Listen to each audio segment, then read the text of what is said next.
Méditation du 8 août. Hashtag MeToo. Il ne cassera pas le roseau déjà plié et n'éteindra pas la lampe dont la lumière faiblit. Matthieu 12, verset 20, Bible français courant. Fin 2017, Hollywood est secoué par le scandale des abus sexuels avec Harvey Weinstein. Le 15 octobre de la même année, l'actrice Alyssa Milano postait sur Twitter « Si vous avez été harcelé ou agressé sexuellement, commentez hashtag MeToo, moi aussi » sur ce tweet. Immédiatement, l'hashtag est devenu viral et a été utilisé en un an 19 millions de fois, déclenchant un mouvement mondial de sensibilisation aux harcèlements sexuels. Pourquoi cette question a-t-elle pu choquer l'une des industries les plus puissantes et ébranler l'hémisphère occidental tout entier? Je pense que Sam Harberry résume magistralement la raison. Si le mouvement #MeToo nous a appris quelque chose, c'est que notre sexualité compte beaucoup. Sa violation entraîne des dommages émotionnels et psychologiques du plus haut niveau, bien plus grands que les cicatrices physiques qu'elle laisse. Comment les chrétiens devraient-ils réagir au harcèlement sexuel? S'il est vrai que le monde chrétien a été impliqué dans ces scandales respectifs, c'est précisément le niveau élevé des chrétiens qui nous place dans une catégorie à part lorsque nous sommes confrontés à des problèmes tels que le harcèlement et les abus sexuels. Jésus de Nazareth, le fondateur du christianisme, a toujours été sensible à la souffrance des autres. Comme l'illustre le verset d'aujourd'hui,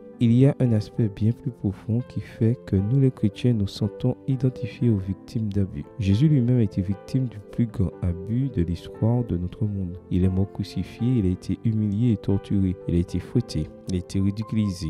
Ses amis l'ont abandonné. L'un d'eux l'a renié et un autre l'a trahi. Il n'existe aucune manière humaine de mesurer les souffrances que Jésus a endurées bien avant d'être cloué sur la croix. Les chrétiens suivent et adorent un Dieu qui a subi les pires abus. C'est pourquoi nous devons faire preuve de compassion et d'amour envers les victimes des différents types d'abus qui affligent notre société. Nous devons être les derniers à faire preuve d'indifférence à l'égard de la souffrance des autres et les premiers à dénoncer les agresseurs. Dans l'histoire de chaque personne qui souffre, nous devons voir le portrait du Christ et répondre avec #MeToo, moi aussi. Amen. Bonne journée à toi et que le Seigneur te bénisse.